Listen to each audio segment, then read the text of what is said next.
I don't know if I did that right, TK, but I think we're live. I don't think so. I guarantee you the timing's off. Merry New Year, everybody! Merry New Happy Year. holidays, Merry Christmas, Happy New Year, everybody. Happy Welcome. We're gonna do another Kwanzaa. live show today. This time, foolishly, we are attempting another live show, but we have learned from our mistakes, have we not, TK? Not No, like some people.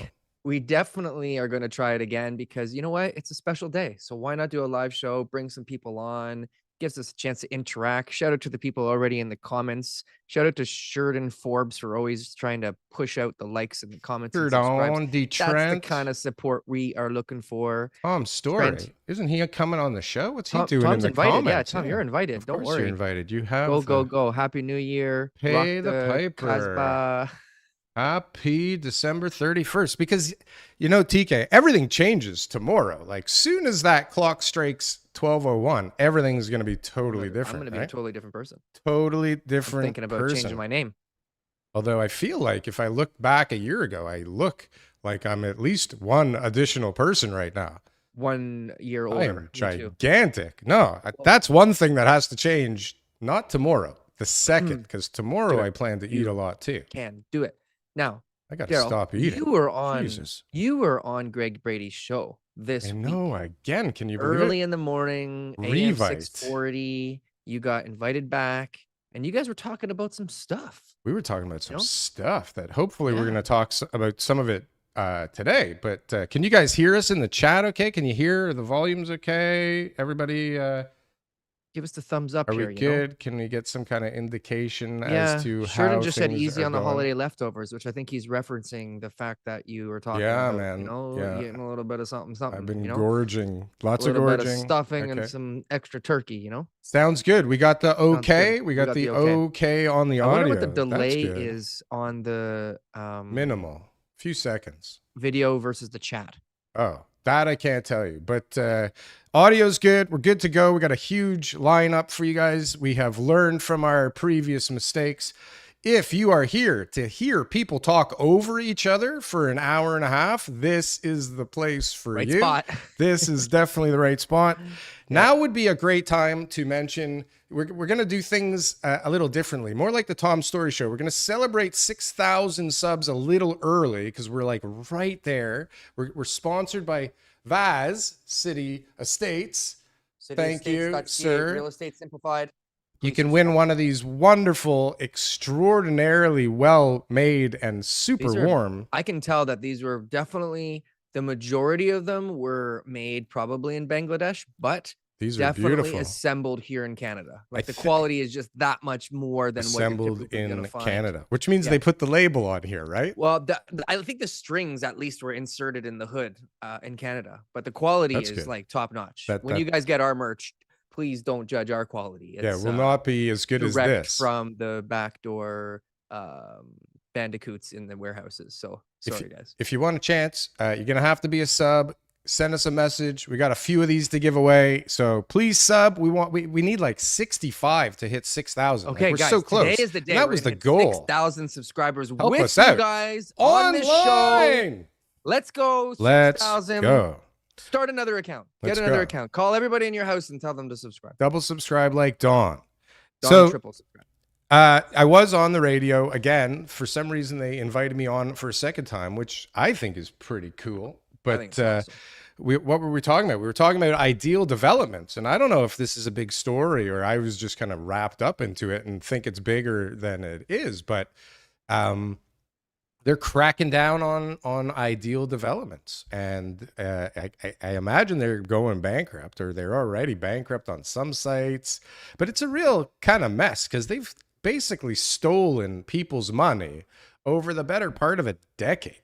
And so we're just kind of hearing about it right now, that they were fined, you know, $180,000 for selling illegally. So you need a license in order. How dare you build that home? How dare you create housing in the housing crisis? Well, I mean, you evil developer, you. But it's one thing to, and trust me from experience, TK, it's one thing to build a house illegally and sell it, and it's another thing to build it legally and sell it. And there's a reason that we have rules here, and that's basically to slow everything down to a halt and screw Not get anything everybody. built. Yeah, not get anything done. But Yeah. I mean, there are rules, and I guess, you know, Look, the consumers need to be protected. There are people who don't know how to build homes. And if it's like the biggest purchase, especially in Canada, where it's a gazillion dollars to buy a home, and you buy a home that sucks and that falls down after you lived in it for only a year, you need to have some protection. So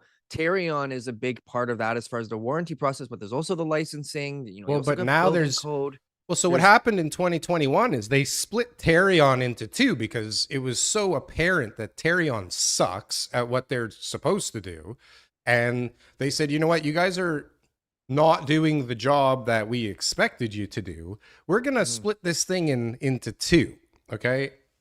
And by splitting it into two, they split up the duties. So right now you have Tarion that's responsible to make sure that the builders keep the warranties, do the warranty items, and keep the houses in good working condition. Are you frozen, or are you listening intently? looked like I was frozen there for a Looked second. like But you keep were going. frozen there. And now you have this other branch. I forget what it's called the HRCA. And these guys are basically giving people licenses to build and sell the product. So when you don't have this new license, they now have a reason to crack down on you, which they did before, but they were busy, I guess, getting people to fix the problems in the new houses that they built. They weren't busy enforcing, I guess, that they had a sales license. So this guy was basically out there, building a sales center, hiring salespeople and selling units, and he wasn't supposed to be. So, he took $5 something million of people's deposits, and they fined them 150 grand. That seems fair, right? And Tarion only covers up to 100,000, I believe, of customer deposits. So, like, I'm pretty sure these houses had more than $100,000 deposits, right? Because they're like 1 point something million dollar homes. They have to have at least 200 and something $1,000. So everybody's out. Everybody loses except for Ideal Developments. But now what they're doing is they're saying, like, we're never giving this guy a license ever again. And so I guess people are up in arms about the fines. But the real problem for this guy is that he can't do it anymore. He can't scam people out of their money anymore. Are you okay? Which there, is a TK? Problem for his business. Yeah, I'm just getting I guess my internet is slow here for the first time ever. Something weird is going on with you there. You can hear me right, though, right? I can hear you fine. Good. We're good. You look like you're frozen. And so Rico, like real estate side of things, like Rico announced a few years back. Oh, no. TK, your audio just went bananas now. Oh, no. But Rico basically told us not to sell homes that are illegally built. How do you know, though? How do you know? They had to let realtors know. Who has to let the realtor know? The builder? No, Rico had to tell us. They said, guys, if the house has been illegally built, you need to not sell it. But how does the realtor know? You're going to be responsible as well. How does the realtor know? I mean, there's a few signs usually, right? So the signs usually are when the builder says, I've built this home for myself. And I built that one over there for myself and I sold it. And I built the other one there for myself and I sold it. And I've been building houses for a long time. And don't worry, my work is really good. Well, it goes even a step before this, though, because what's interesting is if you've built a house before, part of the application for a permit is your Tarion number, right? And somebody's supposed to have Tarion. There's a loophole where if you're building for yourself. If you're building for yourself, you don't need Tarion. It's for me, my cousin, right? My brother, my son. But there's not too many people that are like willing to give up their warranty to build the house themselves or for themselves, right? Oh, I'm doing it myself. I don't need a warranty from the builder I hired because he's giving me his warranty. This is what happened, he's right? good for it. Don't worry about Tarion. You have mine. See the property. He'll check in on it. You have mine. I'll be there forever. What? He's a good businessman. He's built 3 houses already. So I mean, I don't know how people can be confident in buying these things, but I think what's missing from the equation, okay, or at least one of the things missing from the equation. And our good friend Jordan is about to join, and he can probably attest to this more than anybody. But I got to think that the level of due diligence that most people make when buying a home or a pre-construction home is likely less than the due diligence they do when buying a used pair of Nike sneakers. Right? Or it might just be as simple as calling Jordan Skrinko and saying, "Hey, what do you think, man?" What's up, guys? Happy New Year's. Happy New Year. Happy New Year. Look, he shaved You for guys, us you guys today. chat. one? I'm gonna go and reset my. Oh my God, TK's screwing up the whole show. He went Rare. He's going rogue. Yeah, very rare. He's having a technical difficulty. We've never seen it before. But at least we've got you, Jordan, the guy who gets more views than anybody on earth right now in Canadian real estate. It's weird, eh? What is Weird how happening? that happened. Yeah. This guy is a genius. How's things, man? How's the transition going? How is business? How are leads going right now for pre-construction? What's going on? I mean, that's the interesting thing is lead flow is great, right? People are still poking around. They want to know what's out there, but transactions are not great. And I think it's just a separation. I mean, if we look at the third quarter launches this year, there was one project that blew out, right? Pickering City Center. They sold. Yes, sir. Yeah, I Right? remember that. It's crazy. That And was it's like, because what was the it price is though? crazy. 1050, 1100. 1050. They shifted some of the cost onto the closing side, so it was probably realistically closer to 11, but yeah, we'll call it 1050 in terms of price list pricing. And then you've got comps and Pickering at 1,000, and so that's what it is, right? It's just there's a lot of demand out there. It's just not at 1,700 a foot in Moss Park. Right. The pre-con prices just they're too elevated from resale for people to jump in. So I mean, like the demand's there. Clearly, people are poking around. They want to check pricing. They want to invest. It's just not at these prices, right? I mean, who can blame them? No, I mean, it's been crazy for a long time. There's no doubt about it. But there isn't much to choose from if you do want to buy something now, is there? What do you mean? Like, has there been a condo launch downtown recently? And then even if there has, it's like there's one in one place or like two or three, right? Like it's a pretty big area downtown. There's more standing inventory in the pre-construction market than there's been in a long time, like 16,000 units. So there's a lot to choose from. Yeah. It's just typically not recent launches, right? It's a lot of stuff that launched leftover inventory. Yeah, that's kind of weird, eh? It's I mean it's not that weird. Like it reminds me of 2016, 2015, like before condos ran. Like it's pretty normal. It's back to normal. Yeah. Well, I feel like for a while I've been saying, it's too hot here. And, if you didn't sell out your building for 6 months, like it's really kind of still pretty normal, isn't it? Like if you go to New York, how long does it take to sell out a building there? Or anywhere other than years. Toronto, right? In New York, they usually have inventory after closing, right? They usually do. And I mean, a lot of times, Mr. Tom Story, welcome to the show. Mr. Resale. Good morning, boys. How are you? Mr. Resale. Recon and developer. What's going on? We're waiting for TK to come back on the show, but everything's looking good, at least from a YouTube perspective for everybody on the screen right now for next year, right? Everybody's views are starting to go up. Here we go, Mr. TK. But what about sales? Are sales so Jordan was just saying that leads are relatively healthy at the moment. Yeah. Right. And I watch your show, so I know that, things seem to be picking up for you guys. And I speak to TK. He feels kind of busy. Yeah. At the end of last year, I was saying like people woke up at the beginning of 2023 and decided they liked real estate again because the end of 2022 was just so quiet. Mm-hmm. This year, it seems like December 1st, they decided that. We had a weirdly busy December. Not sale prices or anything crazy or multiple offers or anything, but like people wanted to do things, which I wasn't expecting. What do you mean by wanted to do things? Like make lowball shitty offers that won't go anywhere? Or no, but we got them accepted. That's the thing. I think we did accepted. We did 6 buyer condo sales in December. And I think in the next 6 months, those prices are going to look good. These 'Cause are we on were just taking resales, shots at right? things. But these are All on resale. resale, yeah. Yeah. Can All you resale. can you go into a pre-con office, Jordan, and give them a lowball offer on their price list? Like, does that happen now? Yeah, you can. I mean, you can do whatever you want. It's a free country. Well, but I in the past, I would go buy a pre-construction house when way back in the day, and I'd like cross off all this stuff on the contract, and I'd add in all these things, and they would say, no, like we're not accepting any of this, right?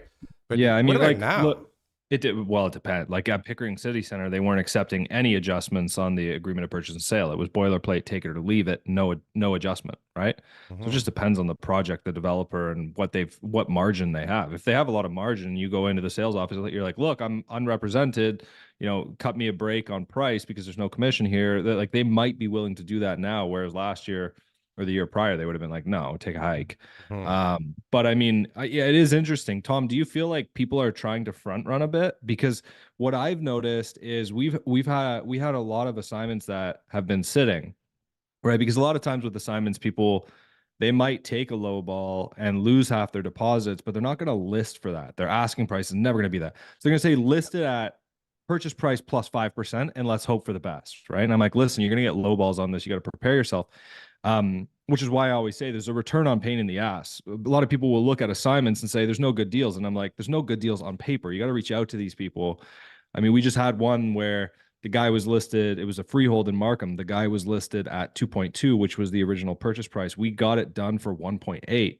Yeah. So you have to be putting out those low bids if you want a chance of success. But anyways, my point is we had assignments that were sitting on the market for 3 months with no activity. And one example is just yesterday, we got 2 offers in the same day on an assignment that hadn't had a price change, that had just been sitting there for 3 months with 0 interest. And it just kind of feels like people are trying to front run the market a little bit right now. Well, because I mean, rates have come down since Tom locked in, right? Yeah, they have. Absolutely. Yeah. When I saw that episode and you told everybody you locked in, like that was the point where rates started dropping, right? If anybody wants to thank me for bringing down interest rates, it was when I Thank you. locked into a fixed rate that It really happened, was, so, right? And weren't yeah, you Mr. Variable for like the last forever before that? and I'm still winning. My 10-year horizon on variable, I'm still winning. Right. I got punched in the face the last 2 years, but previous to that, the difference was huge. Right. Yeah, I don't know. I've never had a variable rate in my life, but like now I don't know how we got onto this now, but like what do we think's happening this year? I know you guys were making predictions like a slow, steady kind of pace down in interest rates this year. What do you think, Jordan? Yeah, I think that's probably, I mean, it seems to be the general consensus, right? Not that the general consensus has been overly correct. Trust this general consensus of ours. Is this something that we should be relying upon? I found most of the people in our space on YouTube talking about interest rates next year have actually been somewhat conservative in how they think they're going to go down. Yeah, The nobody banks have wants been to way make more- the same mistake as last year, looking like a fucking idiot, right? The banks have been way more aggressive in what they're saying than anybody on the internet. Right. But I don't think, not that it doesn't matter what Bank of Canada does next year, but the bond yields, the fixed rate is going to be what moves the market for the first 6 months of 2024 anyways. It's not going to matter what Bank of Canada does. TK, welcome back on your phone. I guess the computer was the problem. I might be the operator, but anyways, We're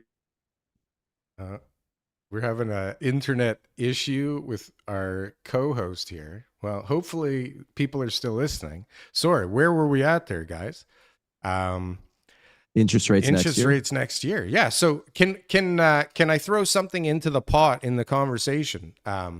Like from a responsible economic perspective, although we're all in real estate and we know that what happens when they drop rates will likely be another fucking crazy boom and a lot of sales for us. Like, is it responsible at this point in time when when things are looking kind of rocky all over the place to already be talking cuts? Like, shouldn't we hold for a little and see what happens for a bit? Probably, but I couldn't really care less what's responsible. I care is what's good for my clients and what's good for me, to be honest. Well, isn't Like, that the same thing at the end of the day? if Maybe you look at not. a long-term horizon, perhaps Mhm. it depends how long out we're looking, right? Yeah. Do What people about the look people who aren't in long the in real real estate estate? market? What's that? What about the people who aren't in the real estate market? You know, so people who aren't, maybe they don't have a mortgage, maybe they're not worried about rates, maybe they're not buying, they're not selling, they're not involved in the industry. Well, That there's a has lot, like, I mean, there's a lot of things that are irresponsible, right? Like Mhm. perhaps, I don't know, a population growth of 1.2 million in a single year is a little irresponsible. When you look at the fastest growing countries in the world, and Canada's right up at the top of the chart with South Sudan, there's there's a discussion that needs to happen about that. But I think, yeah, long term, it's probably a horrible place to be, right? There's just there's no policy changes you can make that will free up the labor needed to build housing quick enough for that level of population growth. There's nothing you can do at a policy level, I don't think. Mhm. The No. total number of skilled trades that came in was like marginal, right? Was that something that you did, Jordan? No, On it one was of your, probably Dan, but I think I saw Dan's video on it. It was like yeah. what? Yeah, it was like out of 400 and something thousand immigrants in the economic class, something like 400 of them work trades, and it's just like, oh, Yeah, that's a great. minimal amount. But like, let's not forget that at the time that they're bringing in all these people, construction is slowing because the prices aren't making sense for new projects to start, right? So we know we're behind, right, number wise, or at least some of us understand that we're behind, right, with the amount of houses versus the amount of people that need them. But um, when the numbers don't make sense, the builders don't keep building into oblivion. They put on the brakes, right? And so nobody's hiring trades right now, or not at the pace that we needed them 2, 3 years ago when things were still ramping up. They're not ramping up right now. Like, how many shovels are going in the ground right now? Right. And if they are, aren't we all looking at them going, why are they starting right now? Like, are they crazy? Why are they selling right now? There must be some reason that they're selling right now. No? Like, is this a good time to sell your house or a condo project or anything? It's not, but like, look, a lot we're already seeing that. Like, like, shouldn't you be holding off? It's like, well, yeah, 14,000 units held off this year. That's half the market.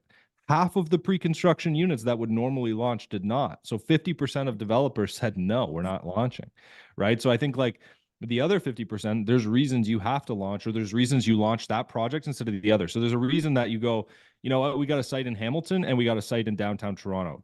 We can probably sell Hamilton, but we cannot sell downtown Toronto. Like, it's just the absorption is just not there. Yeah. So let's do Hamilton this year. Let's move up the timeline on that and push back Toronto to next year or the year after or whenever. And then you have other developers who it's like, oh, well, my land loan's up on renewal or whatever. So there's some reason, smaller guys, there's some reason I got to go today. I gotta go to market and try to make this work, right? Not everybody can just afford to be like, that condo we were supposed to launch this year, let's push out 2 years. It's like, we have salaries to, like, we're developers, we have to develop. Mm-hmm. We're having those same issues in the resale market too, right? It's just, doesn't make sense for most people to sell right now. And the answer is no, right? You got to have a real reason to move. You got to have a real reason to, make the transition. You got to have a lot of guts to do any type of move, to go from a, condo to a detached or vice versa, right? You got to have a lot of guidance right now. And so that's why there's just less transactions overall. Tom, what's going on in the condo market downtown? I mean, it's still relatively quiet from what we're used to, but I was talking just when you weren't here. It did pick up weirdly in December a little bit. And Yeah. a ton of listings, as we all expected, came off the market. Right. So what I want to see is for the first 2-3 months of next year, what inventory level we kind of land at for like a 3-month maybe average, to see what things are going to do. What I'd be curious, and because like mathematically, and maybe I can't see the chat, but maybe Darryl, let me know what people are saying. 33 to 39% of people watching this don't own real estate. Like, just Stats Canada, they're renters, right?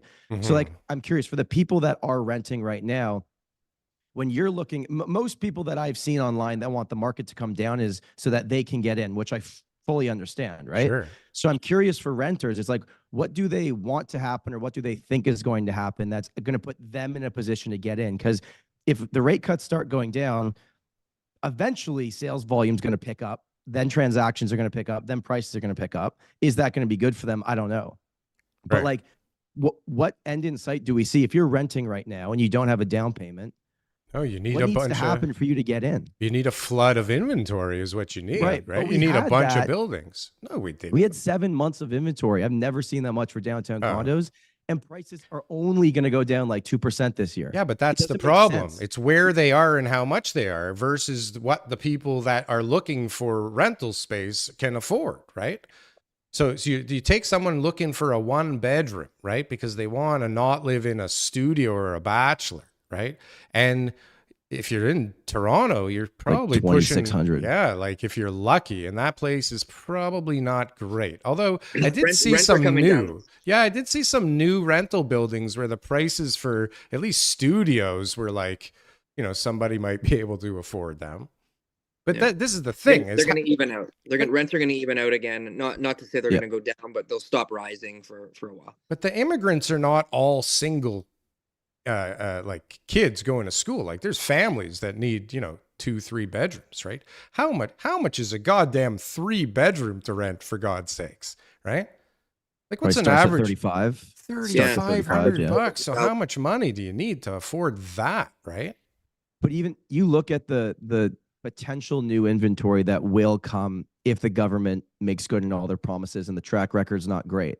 They're No, it building won't. rentals. It's not. That's gonna what come. Canada's building. Yeah, but it can't come because look, you know what's going on right now? All of the developers that were really close with to being final permit and ready to go went, oh my God, we can get more height now. We can get more density now. We're going to go back in for more, right? So a bunch of stuff that could have came on because like the goings were good and everybody was ready to launch, held back. A bunch of people held back, on buying land. A bunch of people held back on applications because they wanted to resubmit, right? A bunch of people waited to apply because we all have been hearing for like a year and a half that all these new changes are coming to planning, right? And nothing ever really has changed. Like we get a bunch of memos, that things we're thinking about, but nothing that really passed into law. So like there's a lot of great ideas floating around, but even first of all, there's not that, even though it seems like everywhere you look is a crane or a construction site, there's not that many developers compared to the demand that's necessary. And then even if we had enough projects that could handle the actual demand, there's no one to build them. Right. And there's nobody really putting R&D into robotics and automation. And I'm not kidding. Like that's the way out of us, the supply crunch, because it's not my son who's 17. He's never going to touch a hammer. Right. It's not TK's son. He's going to only touch a hammer when his dad makes them. Right. And this is the generation coming in. They don't, maybe if there's a remote control, they'll touch the hammer. That's what they need. They need remote controls. Right. But so how, like the question is how do we get out of this thing? Right. Well, the next 2 years are going to be some level of rocky for a certain percentage of people with mortgage renewals. Like we all know that's coming, right?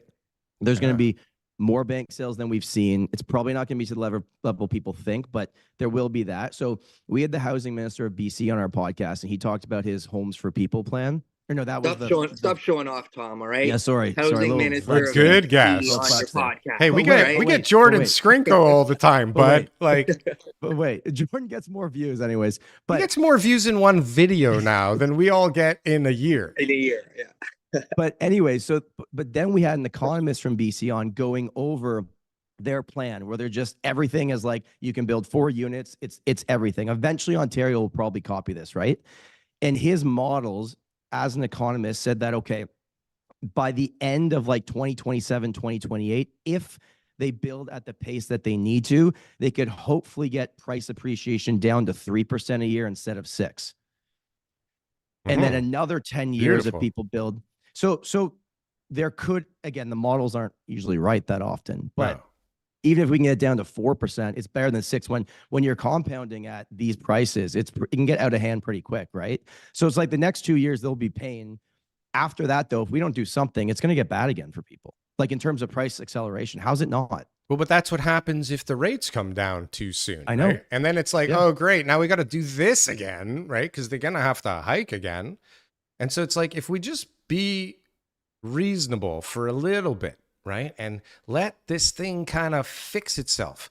and get to a healthy spot, like 3%, 4% for everybody all the time, like, and never go lower and never go higher, right? Just a shout out quickly. We're trying to reach 6,000 subscribers today, guys. Yes. This is what our shirts are. These are Vaz's cityestates.ca sweaters. This is for 6,000 subs, but we put them on prematurely. So, guys, We pulled the Tom Story show with the sub count celebration. We're just trying to get to 6,000 during the we celebrate early. There he is, the sponsor of the episode. Welcome, sir. Thank you for joining us. Hey, I think he forgot. I'm like texting him, emailing him. No.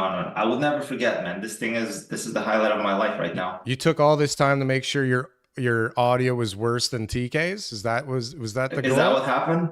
Well, no, dude, I'm dealing with a 6-year-old that's sick, a 4-year-old that's sick. My wife is sick. It's the best when I slept on a couch, by the way, for the last 4 days. So that's what I'm dealing with. Oh my God. The best But it's is all good, man. That's what I'm saying. This is legitimately the highlight of my life because this is Christmas for me. This is the highlight. This is the holiday. I'm not even kidding. Right? This is the holiday, yeah. Too bad we weren't in a bar and it was a little later, a little bit of food. Yeah. Maybe next year. So welcome to the show. What are we talking about? Not much. Interest rates at the moment. You walked into the interest rate discussion. And I think I was just saying that we'd be really stupid to lower rates anytime soon. What do you think about that? Listen, man, I don't know what you guys have talked about, but Tom is probably the best, or TK too. It's a lot of buyers have been coming off the sidelines, I think, because they're like, hey, I'm getting the rates that were available in the summer, but prices are down 5-6% since. So I don't know. I mean, listen, selfishly, yeah, it's a good thing that they're coming back, but I agree with you. It's premature, probably. But who are we to decide? Are buyers coming back right now, Baz? What do you see? Yeah. Listen, anecdotally, right? Anecdotally, I've had like, maybe 5 or 6 buyers that were kind of like, they're serious, semi-serious, and something comes up, we'll go look at a place, but it doesn't check, it doesn't work for whatever reason. And out of nowhere, like in the last, probably towards the middle of December, a bunch of them just, I'm not following up. Hey, do you want to go do something? They just came to me and they're like, listen, I talked to my mortgage person, it looks good, this and that. And next thing you know, we're looking at stuff and putting in offers. I'm very curious to see how the December numbers are going to look in terms of deals that were done, just to see if that's going to reflect in the data. If what's going to reflect in the data? Transaction volume. So you know how I do a trend line of seasonal, like how many deals? So let's say, oh man, off the top of my head, I can't remember. So let's say we do 8,000 deals based on 15 years of seasonal data. So on a monthly basis. If in December we do 6,000 and we usually do 8, that's actually really good because we've been trending at 4,000 on average. So if we do, 80% or 75% of seasonal norms, that's a great month, in my opinion, based on where we are now. Because in October, for example, we did 4,000 deals when the norm was 8,000. That's a bad month, right? So I had listings where we had to terminate because we were getting no action. It was very difficult. But it seems like things have changed a little bit. Do you believe in seasonal norms, Jordan? Yeah, of course. What do you mean? It's not Santa Claus. No, but I don't know. Like, listen, if you would believe in seasonal norms over the last 2 years, which everybody's just okay wiping off the face of the stats list, right? If all you cared about was seasonal norms, those would be unseasonably crazy months all the time, right? And that's not abnormal at all, right? Like if you look, I remember when I used to be in the furniture business, everybody would talk about like, it's going to be a good month next month because normally it is, but like, this is crazyville, right? Like we don't know what's how you guys were just talking about it. Like the trade routes are all fucked up again because of the Houthis attacking all the freight ships. Like, who called that one, right? Like that can't be in a seasonally adjusted norm, can it? And then like a pandemic, for example, that kind of threw things off a little. I think the pandemic. I'm back. I know. Anyway, you. so the thing that's been like really obvious is since the pandemic, we've been just throwing out excuses. And I said this to Darryl this week. I said economists are almost always wrong. And about predicting the economy. And the only people who are more often wrong are people who are not economists predicting the economy, because it's just the way it is, you know, and we're coming up with all these different reasons and this and that and that. It's like, it's very obvious no one has a clue, even the people who are supposed to be our experts. Please subscribe. But when we've got all these different things that are like being added to the pile, it's just information. It's information. It's information overload. And so right now, there's just so much fear mongering out there right now. And that's why nobody's buying pre-con. That's why nobody's, no developers are buying. Even the pros are all affected by this. This is why the resale market's on stall. I mean, maybe we'll look back, okay, maybe I'm wrong, but maybe we'll look back in 2 years and we'll say, geez, the end of 2023 was the best time to buy and to get into the market. And I would have been so much more ahead if I had just done that. I don't know. Right. But these are all the things. Just bought a floor at the new launch in 2023, right? I would have been a genius. If you're in the market for a full floor, please DM me right now. He's your guy. TK, but to your point, though, statistically speaking, what you just said is likely going to be the truth. Statistically speaking, I mean, the question is whether it's going to go up 8% year over year, or is it going to be 2% year over year? Statistically, what you're saying is correct. But I beat myself up over this all the time. I try to be, reasonable on all these different things when it comes to the future. Not that I'm trying to predict it, but ultimately, 80% of the time, man, prices are going to go up. Like I totally agree. And so analysis paralysis is always like this huge like phenomenon. And the worst clients, and Vaz, you would know this, like, the worst clients are accountants, right? Like that is why I can't. I hate them. I hate them all. The more you have, the more data you can analyze, is like the worst thing you could possibly do for your investment philosophy. And the guys, some of the best investors I know, the guys who own the most properties, I just met one yesterday. They're the most simple guys. They're just like, yeah, I don't know, just buying houses. I don't know. The bank said I could get another one. And I bought an apartment building because, I could find out ways. I wasn't even really thinking about it, but then my neighbor wanted to sell. And so I just bought another one. Like, it's just such a slow paced life for some of these guys who are absolute geniuses after 20 years, because they just kept on buying everything with no fear of over analyzing. Right. But I've been analyzing deals for some guys for years. They never bought anything. But just to be fair, so like we all know guys that are worth, well, I mean, lots of millions of dollars, or they're developers, whatever. And they're in this, I don't want to say a privileged position, but when you have 40 years of going through different cycles and different things, they're looking at things completely different. So if I'm asking them the question of what would you do if you were in my shoes, like asking that guy in particular, that information and advice is, while it's directionally correct, it is not going to be very beneficial to me personally, because things have changed so much. So like they're buying, they have the staying power. They they don't really care about the ups and downs, but we're way more susceptible to the ups and downs of deals. Like it's a different time too. Like it's a very different time to do that. There were periods over the last 40 years that you could be that aloof guy that, happened to buy something in Cabbage Town, and now it's worth 3.2 million, or, happened to buy a few in Cabbage Town when they were 200 grand back in the day, or, happened to buy a few at Bayview and York Mills back in the day, like I'll give you, look, here's a story. This is going to involve Tom. This is going to be very interesting. Tom, you don't know this. So I was coming back from a trip with my family from California. I think it was 2023, 2022. You just launched your podcast, and I was listening to it. And this is the funniest thing. So you had Richard Robbins, who I kind of knew of, but I didn't know much about him. So that's the context. In 2021, December 2021, I went and put in an off-market deal offer on a property in my neighborhood, and I was going to subdivide. I was going to apply for a subdivision permit and do 4 townhomes and a detached home. And I went firm. It was a lot of money, and it was literally at the peak. And I was going to have to get commercial financing and all the good stuff. $2.5 million. Talked to my wife. We're like, we're all in. We're doing this. And then I couldn't sleep for like 2 days. I could not sleep. I'm like, I'm way in over my head. Like, I don't know if I have the staying power. Blah blah blah. Went back to the seller who has my deposit, and I'm like, listen, I got myself and way in over my head. Please let me out of this deal. He just laughed and he let me out. He's like, listen, I get it. You're not starting out, but like, I get it. Like, you're in over your head, no problem. He lets me out. Richard Robbins bought that property.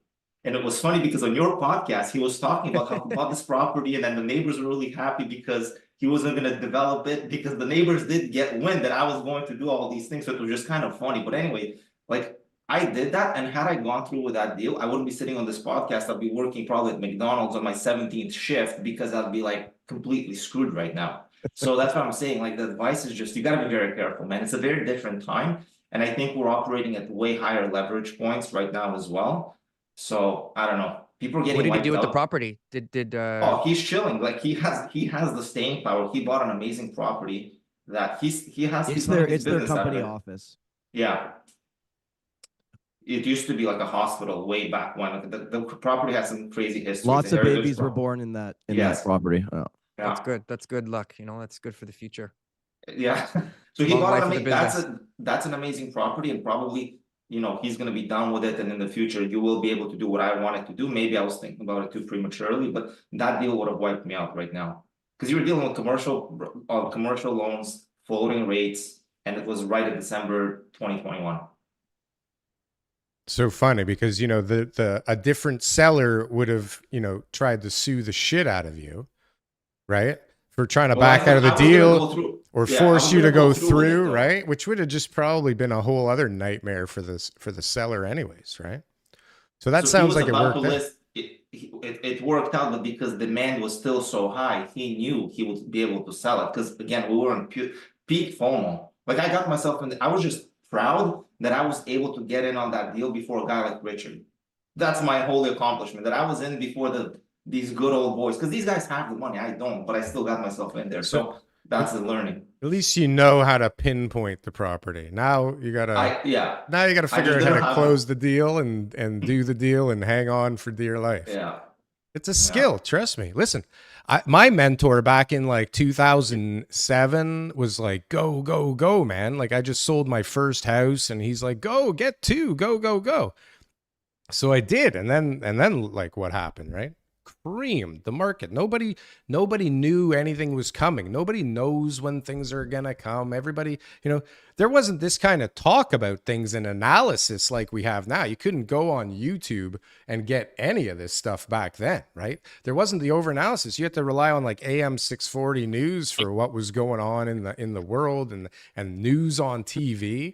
Very different, but still like crazy times. And like what Vaz is saying is it's the perspective of where the advice is coming from, right? Because for him, this guy is like, you know, one of the bigger developers in the city. So his, you know, he's like, yeah, just hang on, everything will be okay. And I'm like putting everything I have and everybody I know, like their money into these deals, right? And I'm like just going crazy because everybody's like, go, go, go, the market's great, like go for it, why not do two this time? Right. We always say in this show, and something that was taught to me a long time ago, is the only guaranteed way to make money in real estate is to sell things to other realtors, right? Because at the end of the day, you don't know what the market's going to do. And Richard Robbins buying that property right there, you know, that's selling stuff to realtor money right there, you know? Yeah. So that's what it is. You know, you got to just look at all your issues, and yeah, staying power, I think, is everything. If you can hang on to any property for the right amount of time, you know, guys who bought in the 80s or 90s, whatever the timeline was, my parents bought their home in 86, sold it for the same price in 2002. Right. So at the time, I'm sure that hurt. They weren't really thinking about it like as an investment. It was just a place for their family to live. But somebody now who bought in 2002, if they have to sell it 16 years later for the same price, I'm sure that hurts. But that price back in 2002 was $240,000, where that home now would be probably 1.5 million. Right. Right. So it's just about how long can you stay in the deal in order to be able to realize the gain. And I mean, these are the rules. You got to play by them.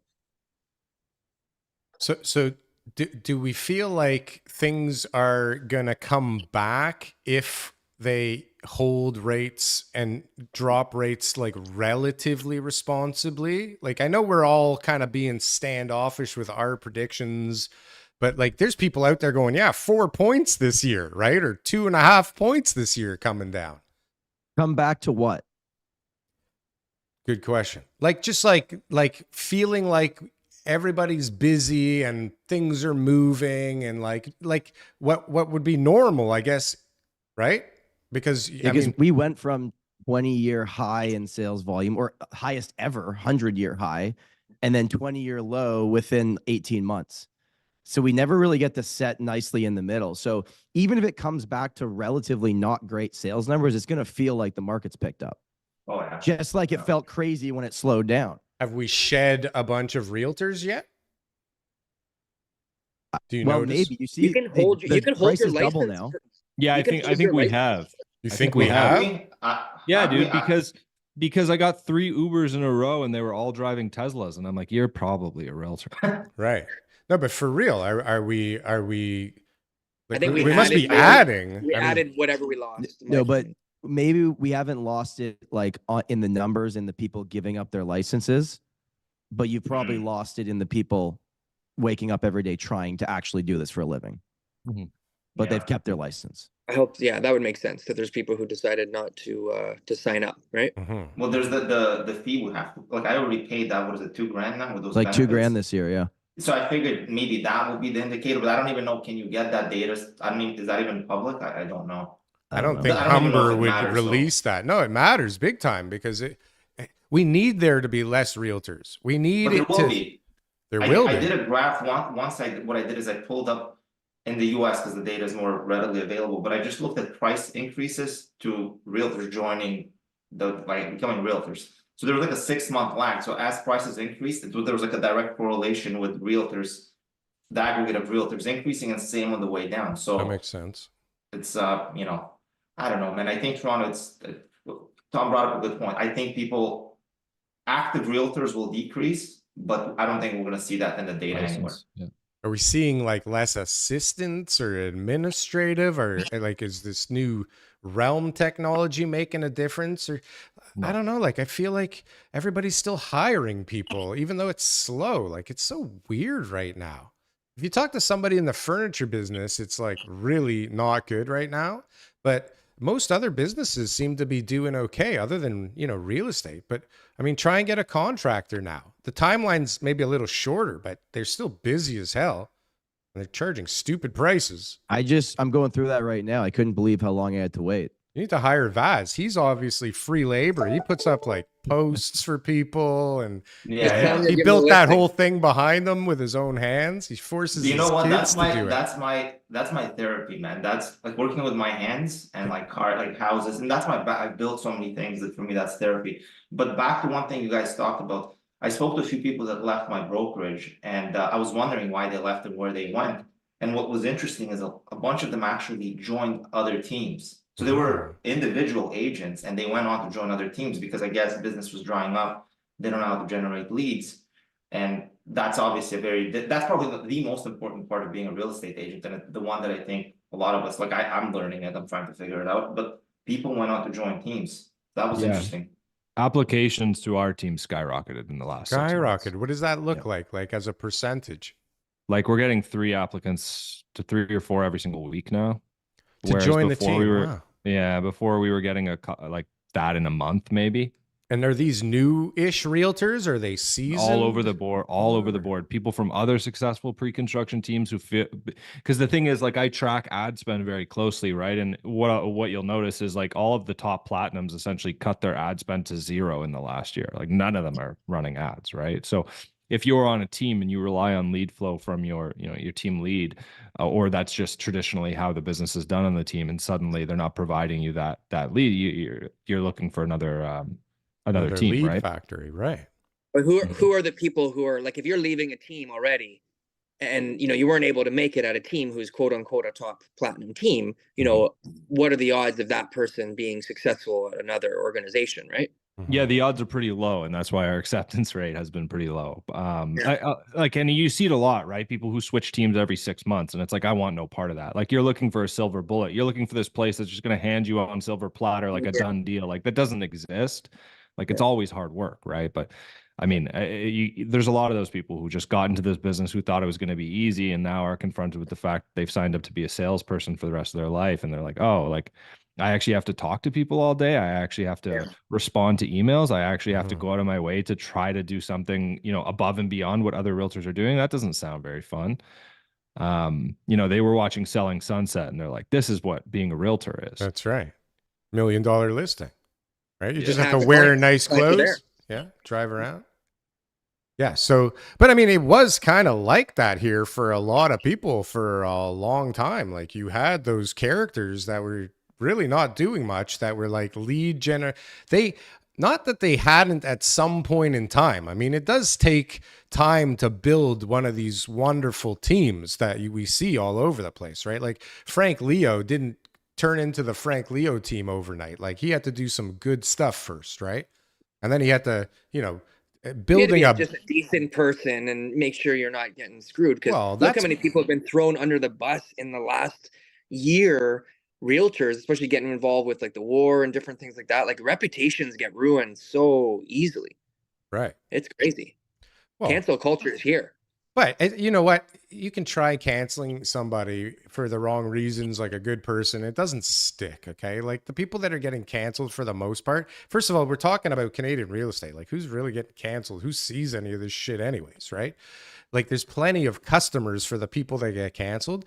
But what's important is like these teams, how many good leads can all of you great teams provide for people consistently?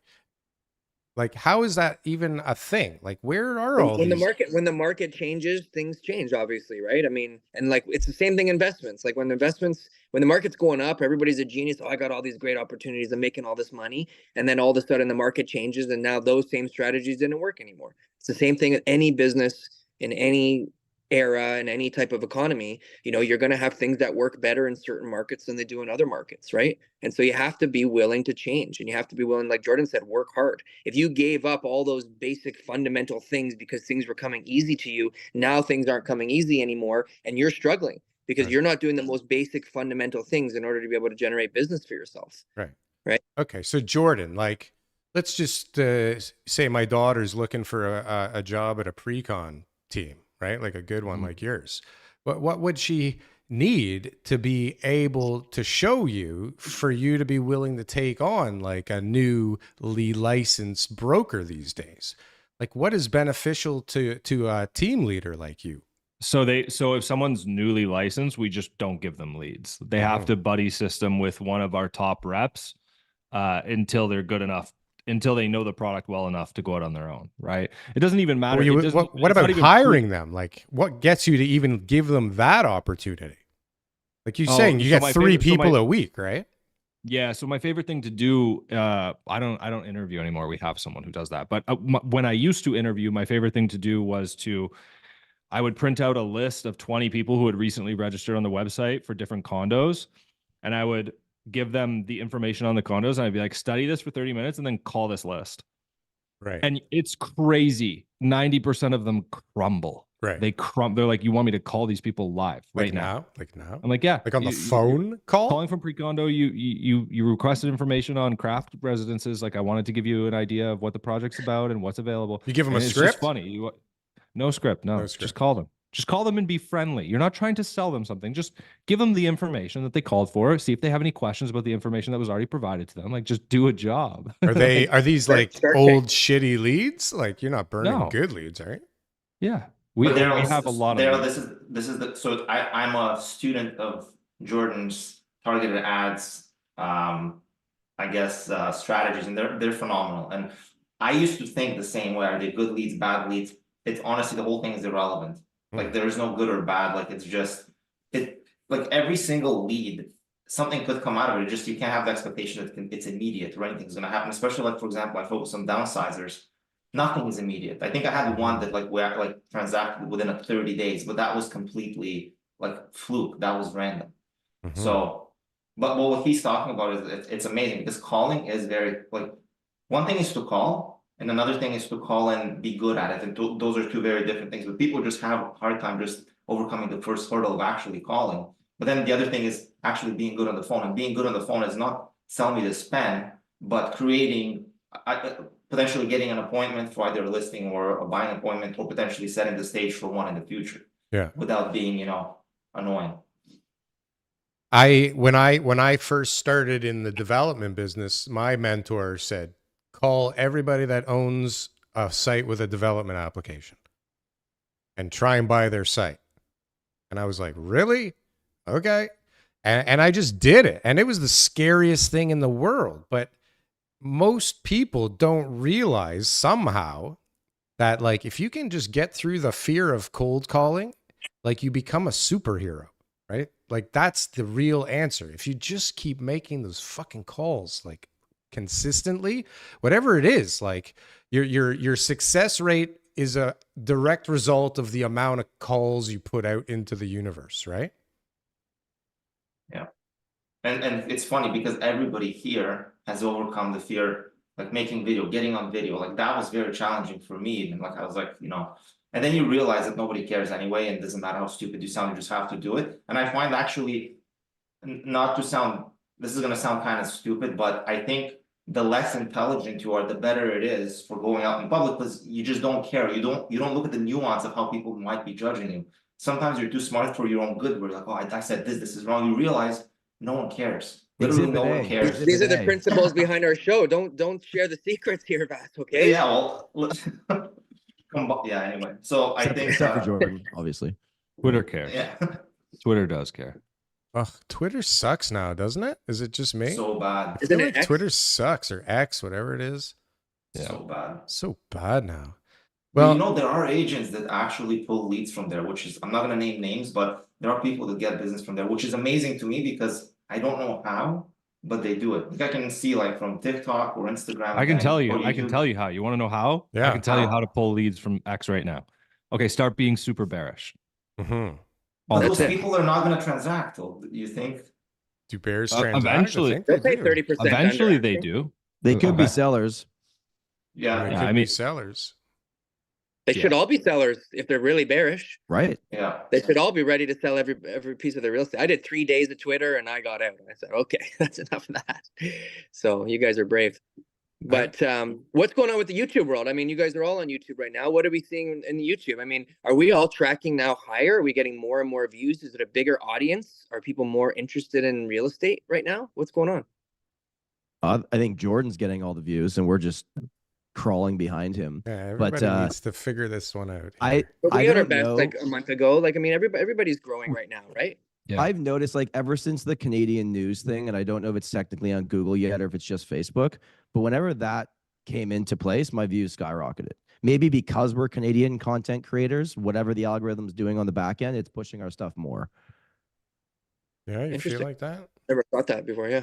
Yeah. That makes sense though. I mean, and then also what options do people have for news? They used to be able to get their articles and stuff on their feeds. And now if they're not getting that anymore, they have to go to YouTube or Spotify or whatever to try to get their fix, right? And like if you look Yeah. at the back end of all your channels and you look at other channels people watched, like a few of them are us, but Sure. then it's like BNN, CTV. Though, so then your videos are Not getting for recommended us. after the news video, right? Yeah, we get other Canadian YouTubers generally are all of ours. We don't get any serious stuff attached What to what ours. what kind of Canadian YouTubers do you guys get? Like it's you and UFO Tom and exposed. Vaz Okay, and okay, yeah. Steve and Don't even add me to this category, dude. I'm the least consistent. I'm trash. You guys have absolutely killed it. And congratulations, by the way, to first of all, everybody here. You got Tom is like the OG. I think that's the one at least I found first. Yeah. And then Jordan's like with his looks and his ability to tell stories, and it's like boom, he just skyrocketed. And you guys are just, I don't know, man. You guys did really well, especially with your. What I admire about all of you, except Jordan kind of slacks here, there's the consistency. That's the part I can't get myself to be consistent because it's at a cost. There's a cost to consistency because to make the video, to create it, you're taking away from something else. And it's always that battle, right? And that's, congratulations to all of you. It's amazing. I think people don't understand how difficult this is to do consistently, especially for years. Like one thing is consistent for 6 months, consistent for years is insane. There's very So- few things that I've done for 3.5 years straight consistently, TK. But here Yeah. we are. And I feel like, it hasn't felt like it's been that long. But when I try and do a video like you three do, when it's like just me and I'm talking about something specific or serious, I don't like it. I don't feel it. But when I'm with TK, then it's like this whole other thing comes out and I get like this comfort level and I don't have to worry about the content that I'm making every day. We just have to come here and talk once a week and just stay with that. And I think that is a hell of a lot easier than what you three do with all the edited stuff and making scripts and planning. And I mean, you got to keep coming up with that. That's why Vaz is not able to do it, because he can't say no to people when they ask him for a little bit of help on the weekend, right? Or he needs to do something around the house, right? Me and TK, we sit for an hour a week, right? There's a couple other things that happen in the background, but it's not hard to do that. I don't know why more people don't. Like, Tom, isn't the podcast like so nice and comfortable, right? It's like you show up for a week, an hour.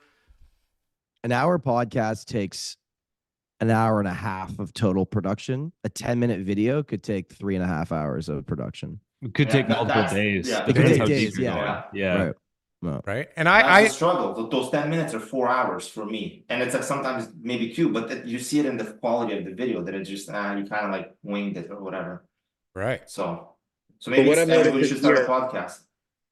What I've noticed this year is that there has been really very small correlation between market activity and interest in Canadian real estate news. Do you know what I mean? Huge. If you look at our views, it literally follows like the sales trends in the market. Like more people right are now, interested the as sales they're trend- ripping. It did do that, but then now in the last 3 months, it's changed. Well, that's because we've the show continued- changed. Because people, yeah, but also because people are thinking about it, right? Like So the like precursor. most people aren't consuming real estate content for fun unless they're near that window where they're thinking of making a change, right? Like sure, there's some people who really want to be really educated. Maybe they're investors, so they're trying to time things. Like they'll pay a lot of attention. They're sort of your core audience, I view. But then you have the transient people who are only paying attention to you and the other YouTubers and the other people on X and stuff when they're in that window of trying to make a decision on if they should move, right? Most people, like, this isn't their hobby. Like, consuming real estate content is not top of their list as much as we think we're interesting. It's like, well, I know I'm not that interesting. So like you're only consuming that content around that period of time, I think. we just we ran a Agreed. poll on our channel. We do polls all the time to see what people are thinking. I just asked people what their plans were for 2024. 32% nothing with real estate, 12% curious to know what their house is worth, 40% thinking about buying and selling, and 16% interested in an investment property. Like, so people want to do things. They're trying to figure out when they should do them. Right. And Yeah. they're coming to all of us guys. Isn't that crazy? Looking for an answer, yeah. But like this is the best thing. It's like if you go back, all of us have videos where it's like, oops, like I was wrong about this and I was wrong about that. And like I did this in my past and this. The reality is like nobody has a fucking clue. And we're all just trying to, use live real-time data now to figure out which way things are going. Right. But like, we don't rely on what TIFF says anymore, do we? Or Freeland or that other guy, Trudeau, right? We don't rely on that. Do we? Do we rely on the news still and the headlines, guys? It's information. I think. Go ahead, Tom. I was just gonna say we use those headlines to make YouTube videos. To get views, right? There you go. Yeah. No, but We is there get anything that else they're good information. for? To regurgitate it, and everybody's always focused on the macro. They're looking at employment, they're looking at income levels, immigration, they're looking at interest rates, the bond market, all these different types of things, and those are the best indicators, like by far. But it's not the prediction of the future that it's going to happen exactly that way. It's just when you look at the long term, you say, oh well, look, we noticed that employment was heading in this direction, but there's just so many other factors, and I think that goes back to my previous point: is since COVID, there's just been a storm of other factors that have affected things. So it's created doubt where people are no longer just looking at those fundamental macros. They're kind of going, oh, well, what about the supply chain shortage? And what about the foreign student visa applications? And, they're coming up with all these different subcategory topics of what might change and what might just sort of the straw that breaks the camel's back. And they're all valid. It's not like they're all like worth nothing, but just like our, what was it? Our trigger rate, our deferral crisis, now our Mortgage renewal cliff. crisis. Yeah. None of them have ended up actually materializing into what we all thought that they would, No, right? but what So- did happen is we ended up somehow at like 20% lower prices, didn't we? Like we crashed without really saying, like feeling like, bang, this thing fucking just exploded. Like we just somehow Well, I we think- But it wasn't because of a bunch of people because they were deferring their mortgages now had to sell. Yeah. It wasn't because the trigger rates came in and all these people dumped their houses on the market. It won't be because everybody's renewing over the next 2 years. It's just it's a simple Is it to a me. soft and landing? To me it's a very simple thing with the psychology of sales in every business. It's just a sentiment changed. And people all of a sudden said, you know what, maybe real estate isn't such a good investment anymore and prices are going down, so I should wait. Because even when prices were high, it didn't make sense. Even when people were going crazy, it's not like, oh, it made a lot of sense to buy that. Yeah, 15 minutes to walk through the property. Oh, those pre-cons at whatever percentage above resale prices they were being sold at. Oh, that makes a lot of sense. Nothing made sense. Yeah. So no one can say, well, at that time it made sense. That's why I wanted. It was the feelings that they had inside that drove them in order to make that decision. People buy an emotion, logic, or fear. Or all of them mixed together right now, it's right? Fear, and then you try to back it up with logic after the fact. Right. Yeah. It's like, Oh, BS. And then they say, well, I knew what I was doing. Yeah, right.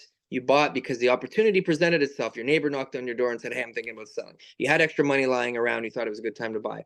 Yeah, we had this one person tell you, hey, you know what? Real estate's going up because of X, Y, and Z. And you say, oh, I better go buy something. But at the end of the day, like even the biggest developers, Darryl, you said it many times, the market's made them look like geniuses. I wish there was a proven, formula for everybody to make money in a certain way. Most of the formulas are how to use other people's money to buy real estate. That's usually the only one that actually is concrete, tried, tested, and true. Everyone else, in my opinion, the market made them look like they knew what they were doing. So, but you could be afraid of the market, think it's going down, think it's going to hell, and still find a good deal and buy it. Yeah, I mean, and this is why I talk about assignments all the time. Like, it's weird to me that assignment volume is already picking up. Like, a lot of people on Twitter are like, 25 bips is not going to do anything, and I'm like, it's not going to do anything to the fundamentals. Like, it's not going to improve affordability to any massive degree. But sentiment is the thing that's been driving this market for a long time. It's like, if you're talking about fundamentals like income to price, it's like, okay, well, we detached from that decades ago, so it's irrelevant, right? So, do you think prices are going to go back to 2011 numbers? And usually those same people will say no. And it's like, okay, so you don't think we're fundamentally going to be tied to income levels then, because you don't think we're going back to those prices. I mean, at the same time, you got to toss the bears a bone. It's hard to be a bear out there, right? Because if you started being bearish in 2015, it's like now you're claiming victory. It's like you're, Matt Damon and Good Will Hunting, but it's like prices haven't come back to 2015 levels. So you're actually, you're Damon in Team America. But it's not a fair, it's kind of rigged. Like every time something should happen in the economy because it's like overstimulated, oversaturated, over liquefied, that they come in and they drop more on it to solve the problem, right? So all the bears back in 2001 or 1999, whenever the hell, you were a bear, you were right. But it's like going into the casino and guessing everything right. Like it's stacked against you, right? There's somebody there, like what do they call it? The invisible hand. I mean, it's not invisible. His name is Tiff. Okay. It's his hand and he's going to go, in one direction, depending on whatever the fuck. Right. And this is just kind of how it is around here. I don't even know what point I'm trying to make, but it's like there's no free market. There's nobody that knows what they're doing. We don't even know the data that they're looking at to make their decisions because we're all sitting there on X or Twitter or on YouTube going, like, they really should, like, all of us didn't think 400 bips in a year, right? We were all like, yeah, maybe they're going up. I was even like, there's no way rates are going up. Like, good times are here. There's nothing wrong, right? A lot of people were like, yeah, maybe a little bit.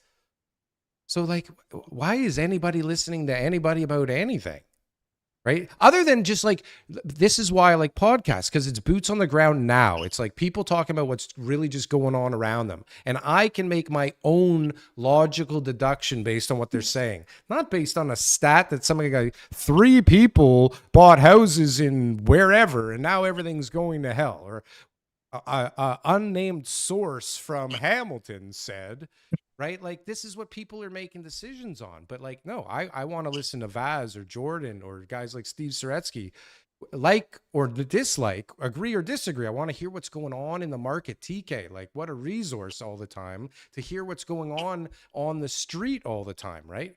And different perspective, right? Like, I'm a different kind of investor than your clients are, or even my clients are. So I have to look at it from a different perspective, right? And so should everybody, not just like read these headlines and follow like these YouTubers and Twitter Well, I think, people. look, one of the things that's actually interesting is that I try not to consume too much media. Like, obviously, I'm not going to watch every single video that all of us produce. I'll watch here and there. But like what Tom said about, he did a poll about who's looking to buy. And all, like, to me, that's very insightful. And that Right. is not something, you're only going to get it from somebody like him. He's in the top 100 with his team in Treb. So this is a guy that I will look to, and I will look at his data a lot more. I'll put a lot more weight on it than somebody else, right? Because anecdotes obviously are not the best, but some people's anecdotes are better than others. So like, you know, if I was into pre-con, I would probably be listening to Jordan's anecdotes. For me, because the resale is more important to me, I'll listen to Tom's or TK's too. Like, TK, you're actually in an extremely interesting position because you work for I think Frank's like a top 5 guy in Treb. Like, if I had to guess, like, just based on stats I've seen. So the anecdotes or the insight you have working on a team that large, if you were to quantify them, you would have insights that I don't think any of us could access or even understand. This is why I rely on Broker Bay or the Habistat that we no longer have. R.I.P. Because yeah, yeah, man. So RIP. that to me is very interesting, and this is what drew me to social media to begin with, and this is why I'm very selective with the accounts I do follow, because you know, you don't want too much information, you just want the right information, the right balance, and then you figure it out for yourself. But there's so many goons out there. Like, we just happen to have all the good guys on or gravitate towards them, I think. But like, yeah, I'm super selective too. But like, dude, look at the shit some people are saying out there, especially on TikTok, which is just a free for all of madness. But like, people actually listen to this shit. This is the crazy part, is like, Dude. we can like go, okay, swipe over, that guy's fucking crazy, what the fuck was that all about? But like, people are actually listening to this shit. That's what's crazy, right? So I'm seeing this trend where pre-construction brokers, and no offense if any of you who have said this are my friends, but I'm seeing this trend where pre-construction brokers are on TikTok and on Twitter saying, quoting Warren Buffett, right? Be greedy when others are fearful, and fearful when others are Yes. greedy. And they're saying that as a way to get people to purchase pre-construction. And it's kind of funny to me because That it's guy like, I knows. forget the part where Warren went on to say, go pay 30% more than something's worth Right. while you're being greedy. Yeah, include appreciation in the formula, right? Yeah, I don't think he meant go buy $1,700 per square foot condos in Moss fucking Park when he said that. I don't think that's what was on his mind. But it is interesting just how wildly the opinions swing on both sides. Yeah. I think, you know, resale people should quote Warren Buffett because he owns Berkshire, the brokerage. So he's all in. He's loving those double ends on the residential resale side. So I mean, maybe that's going to be my move going forward. What about Tressa? We haven't talked about Tressa. I mean, we were a month in now. You know, we've got these new sort of like Any open procedures that we bids? follow. What's Actually, this is a what do you question guys think? for both of you. Let me ask you questions. This is for the general public from TK and Tom. Have you guys been, based on the amount of volume you're doing, have you seen or have you been in a process where somebody opened up the offer process? Has that happened yet? No. No, So- open biddings. That was like the marquee of this whole thing was the open bidding. Here's my theory. Here's my theory on how this is going to play out. My last YouTube was exactly on this, and I used an offer night from earlier this year. I had 7 offers. Let's say the place was worth 1.38. 3 offers were in the 137 to 139 range, and then everything else was lower.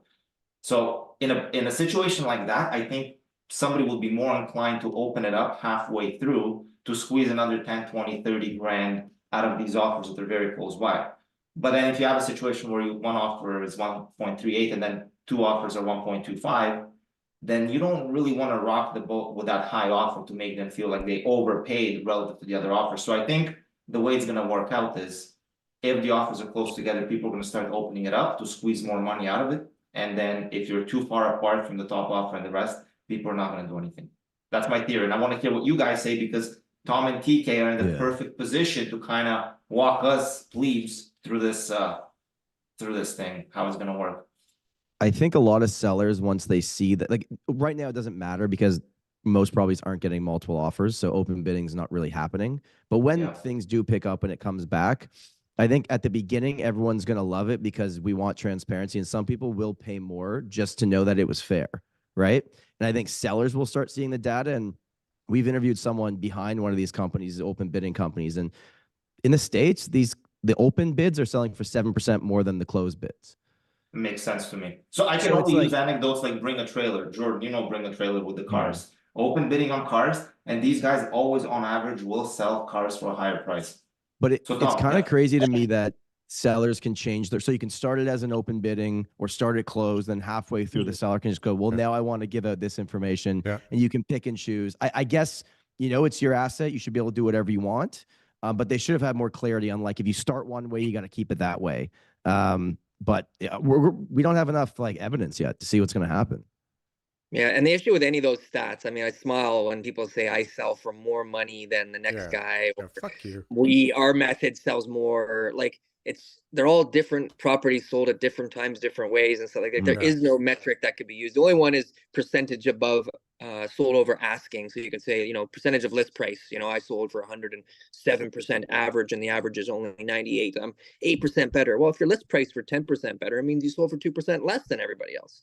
So at the end of the day, yeah, I agree with Tom. There's a lot of ambiguity, and that we're just going to have to, you know, like everything else, when they introduce new policies, we navigate the waters and we tell our clients what we advise for them in their personal situation. And at the end of the day, make sure we do our job the best we can. And sometimes an open bid might be beneficial to the client, and other times it might not be. Sometimes it might be to open up and then close it, or keep it closed and then open it up. We'll get there. Here's a question I have.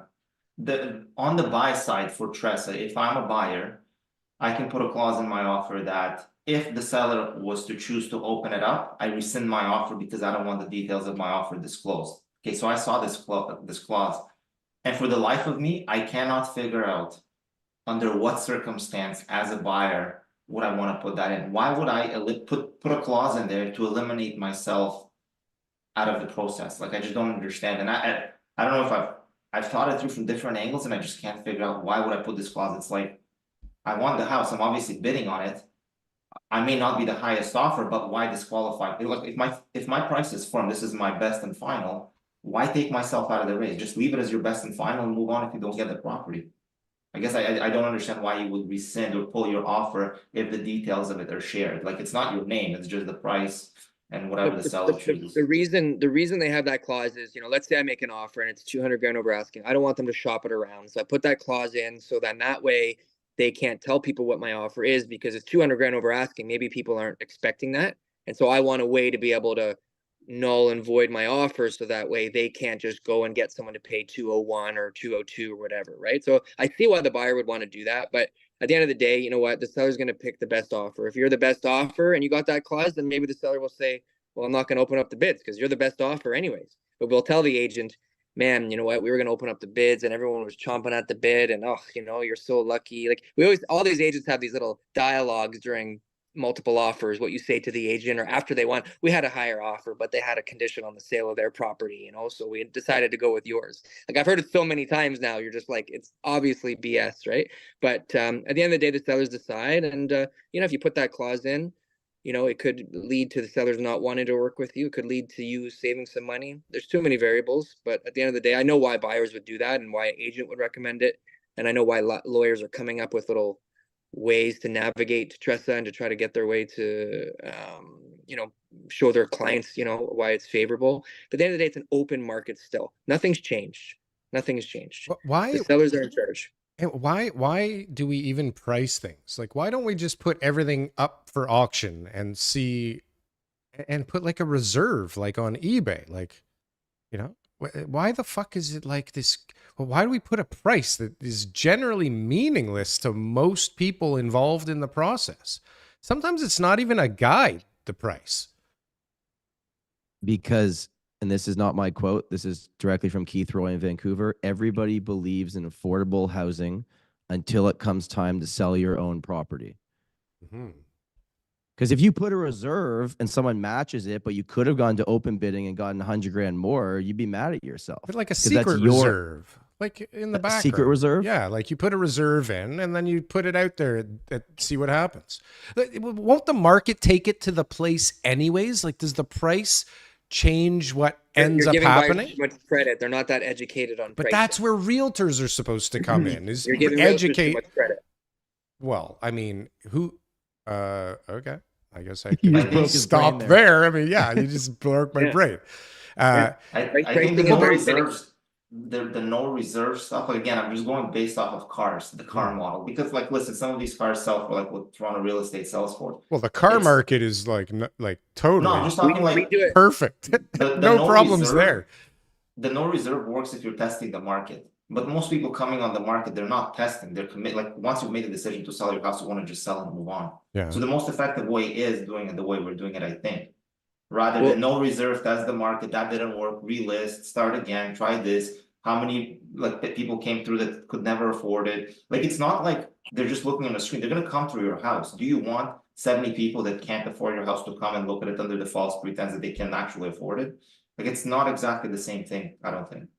But I mean, Here's an exercise we do. Let me explain this to Darryl and Tom. This might be something that you guys can do too if you're not already doing it. Every week we do what we call a mock evaluation, and so we get 40 agents on our team. We send them the information, square footage. Maybe it was listed before. Maybe it wasn't. Maybe it was bought from a builder 30 years ago. Whatever it is, as much information as we have about the property itself, and then we say, what's it worth and what's your list price strategy? And every week we all meet and we discuss it for an hour. That's our Wednesday meeting. And so that way we're practicing our skills on evaluating properties. And then you hear why this guy thinks it's worth this, that, we go through it all. And so some of the more seasoned people might have, a lot of the same train of thoughts. Sometimes they differ. And then some of the newer people can learn and say, oh, wow, I see how he got that. Why that's a 4-bedroom or why that's detached and valuation different, just as an exercise, because we need to be really sharp in that area. And we've had instances where those numbers are like $1 million apart. Where you've got a bunch of agents where one guy's saying it's worth $1 million, one saying it's worth $2 million, because some properties are super unique. And those are agents, right? So again, agents were giving them too now much we're credit on value. talking, guys. This sounds Okay. exciting now. But this is the Okay. insight I'm talking Buyers about. are like that Tom too. and TK have this level of insight. Like, how are you gonna get this anywhere?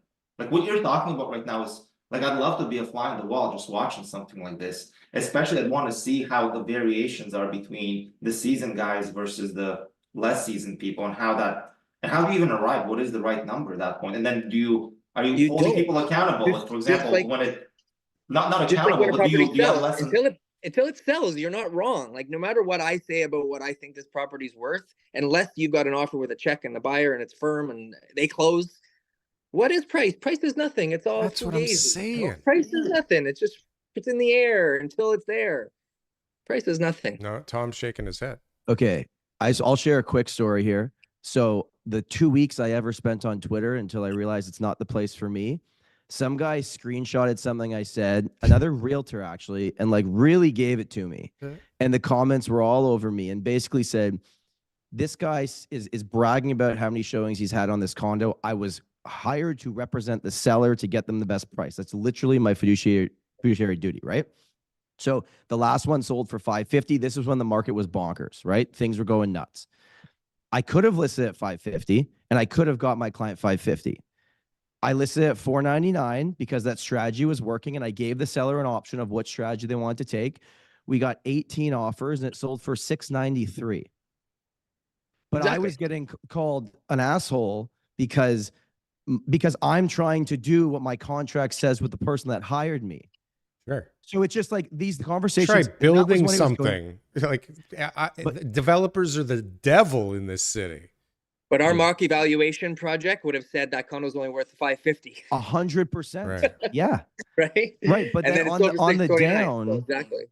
You know, it's like, I get it when the market goes up, why everyone's so passionate and frustrated by it. Like, I fully understand how that would suck for probably What about 10 of those 18 appraisers? buyers that were nowhere close. Why don't we just rely on the appraiser to like set the price based on an appraisal that makes sense? Have a finance Where's the manager. appraiser get it from? No, but somebody needs to sign off that these people can actually afford this goddamn house based on their finances. Somebody Daryl, has to don't say, you think What? that process showed what the market believed it was worth? That's better than one appraiser's opinion. yeah, fine. Like there's a million ways better than what we have right now. I think because look, we've But done better everything. For who? Better for who? Better for who? I think, well, if you talk The to end consumer, the buyers complaining. if you talk, but well, the that's what I'm seller's saying. winning. So if you listen to the people out there who are furious right now with realtors, and they may direct it at the people that put themselves in front of the cameras, but I mean, they probably haven't dealt with any of you, but they all hate realtors right now. And it's because they all feel like they've been misled, right? And it's like, for who? Well, it's for them, right? It's for us. It's for the people that are buying the shit that, like, as a country, kind of feel fleeced. And yes, as a realtor, you guys are just doing the system. Like you're saying, you're right, Tom. Like you're doing your fiduciary duty. Your job is to get the seller the highest price. However, there's not really rules as to however, and there are some ethical rules as to how you can do things, right? But it doesn't matter. Like before, ethics were out the window in an up market, right? Nobody gave a shit what anybody was up to. There was mortgage fraud. There was everything. You could fuck anybody anyhow. You bought it as is, tough luck. Appraisal didn't mean anything. The inspection didn't mean anything, right? And everybody was fine with that on the way up because, okay, fine, I'll fix this. Now it's worth 120,000 more because I closed 60 days later, right? But now that everybody's getting hurt and people's incomes are going down, everybody's like looking to point the finger and fight. And the people, right or wrong, think realtors are the problem, right? But check this out. Why is Tom taking the blame when the real blame lies with the realtor who put that person in that deal for whatever the number was, 695 or whatever it was. He's not taking That's the where- blame. He's taking the brunt of people's anger because he's in the public forum, right? So, but the reality is out there in Canada, there's this crazy divide. And yeah, we have glasses on because we're providing it, right? We feel like we're doing the people a service and we're doing our best jobs. But from a different perspective, right or wrong, agree with it or not, they think that we are fucking them, right? They think that I price things too high as a developer to make maximum profits to fuck all of you, right? And Jordan, well, he's working on a commission, so he doesn't give a shit about anything but his commission, right? When he's selling it, and on and on and on. This is their perspective. We hear it in all of our comment sections all the time, right? We hear it in Twitter all the time. It comes from faceless people generally, but it's this sentiment, I think, that is like, we have to figure out a way around this, because if we're in a housing crisis and everybody hates each other and nobody can trust each other out there, like this gets ugly really fast. And it's like, it's already kind of tense out there, isn't it? Or am I just imagining this? Because like there's fucking haters all over the comments section. Like it isn't. It is and it isn't. Like it is It's in only my tense comments. online. But like so for example, like I don't actually do any. The last time I've actually done a deal is like 3 years ago. But regardless, like my team does deals, and like none of them have any problems with, like, you know, we're doing multiple hundreds of transactions a year, and none of them are ever talking about, oh, this guy says he fucking hates realtors. Like that only happens online, right? So it's like, you know, but I can see why we're all in this industry. We understand why the public have so much distrust. I mean, just look on TikTok, look at some of the advice that's given, look at some of the transactions you've been involved with and what realtors on the other side have done. Like you can see, you understand why that distrust is there. I mean, it's very, you know. Yeah. But what can you do? So I think we are doing ultimately what we can, which is try to give reasonable, unbiased advice, and that's it. But the problem is it doesn't scale, right? Like I just learned this term. I don't know, maybe I'm late to the party, but poverty porn. And this is like what Twitter is. It's like poverty porn, like who lost the most amount of money. I'm like, and that stuff, people eat it up, but it's like, then who's eating it up? The people eating it up are do I really want to associate myself with people who are excited that somebody lost $500,000 of equity in like Tottenham? Like, I don't care to like, why are you happy about it? Because they think they're investors. They're not investors. They're probably just regular people who got caught up in, FOMO or whatever. And here we are now. But anyway, That's the whole thing, is it's these people are angry because likely they've been burned, right? Somehow, okay, but some way by there's the system. self-accountability. And then this is the part where I stay out of, because if I was to really speak my mind on a lot of this stuff, I ultimately think this entire thing starts with self-accountability. Look at yourself in the mirror and then tell me who's really at fault. Right. And most people don't want to hear it because they want to come online and they want to hear who's going to empathize with them, who's going to be understanding. And I'm all of those things. I understand and I agree, and I know how difficult it is to buy a house, and I can't even imagine what it's like now. But okay, so then I said all of that, but what does that do for you? Well, but what if the governor of the Bank of Canada says, I'm going to keep rates super duper low for the next few years, and then doesn't do that? Like, then what do you do? Like, this is the whole thing, is like, whether it's a realtor, a government official, like, everybody's angry about everything because the system is just so messed up on so many levels. So yeah, I think you're right. Talking about it openly and trying, exposing things or bringing light to certain things is definitely helpful. But like, I think there's a giant divide, because if you grew up in a country where it was like not cool to rent and you should own, and you got caught up in things and you're still renting, are you not angry at the system for not working for you, but working for everybody around you? Like, this is what we're dealing with. All these people, it's not the people that are, doing well. It's all the people that got fucking fucked by somebody. Because, I mean, look at all the stuff we hear about, all the fraud we hear about. What about all the stuff we don't hear about? Right? What about all the people that just got so fucked up by people? Like, there are real fucking assholes out there. There are real people, realtors, who are lying to people to get the sale done. Like, there's no doubt about that. We've all dealt with them. Right? Mm-hmm. So what about all those people who actually did get screwed by somebody and are pissed, and nobody does anything because CREA doesn't give a shit, or AREA doesn't give a shit, or VRIA doesn't give it, like TREB doesn't, nobody gives a shit. Nobody does anything because they're just like fee monsters, right? Like, what are the people supposed to do other than yell at us? Because we actually kind of respond. No, I get it. I understand why the general public is not happy with our industry. Like, it makes total sense. Yeah. If I didn't know what I knew being on this side, I would probably not, I would maybe think the same way, honestly. Yeah. So I get it. So what do we do to change this as a industry? Like, how do we, I mean, open bidding, everybody wants to be introduce the Trust in Real Estate Services Act, which nobody, and in the name it says trust. Yeah. And therefore shall bring trust. Hey, TK, on page 11, it shows clients where they can report us. So it's very clear to everybody now what they need to do if they're not happy. Right. So yeah. Well, one thing that actually did come out of that thing that nobody's really talking about, which, to be honest with you, well, my daughter just got her license, and it was super confusing, this distinction they made between a client and a customer.